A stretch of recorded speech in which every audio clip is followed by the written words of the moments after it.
হজ একজন মুসলমানের জীবনের সবচেয়ে বড় স্বপ্নগুলোর একটি। কিন্তু এই স্বপ্ন পূরণ করতে শুধু নিয়ত নয়, সময় মতো প্রস্তুতিও জরুরি। অনেকেই ভাবেন পরে রেজিস্ট্রেশন করব, কিন্তু হজের ক্ষেত্রে দেরি করলে কোটা, সময়সীমা বা কাগজপত্রের সমস্যায় হজে যাওয়ার সুযোগটাই অনিশ্চিত হয়ে যেতে পারে। হজ রেজিস্ট্রেশনের জন্য পাসপোর্ট ভ্যালিডিটি, এনআইডি ইনফরমেশন এবং ইনিশিয়াল পেমেন্ট সবকিছু আগে থেকেই ঠিক করে রাখা দরকার। হজের প্ল্যান সঠিকভাবে না থাকলে ইবাদতের মনোযোগ নষ্ট হতে পারে। যারা পরিবার, বিশেষ করে বাবা মাকে নিয়ে হজে যেতে চান, তাদের জন্য আগে থেকে প্ল্যানিং করা আরও বেশি জরুরি।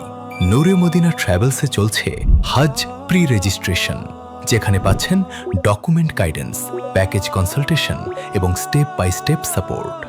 আরও পাচ্ছেন visa processing, air ticket, hotel booking, food, transport এবং অভিজ্ঞ মুয়াল্লেমের গাইডেন্স। তাই 2027-এ হজের নিয়ত থাকলে আজই আমাদের সাথে যোগাযোগ করুন। ইনশাআল্লাহ সঠিক প্রস্তুতিতে আপনার হজ যাত্রা হবে সহজ ও এবাদতময়।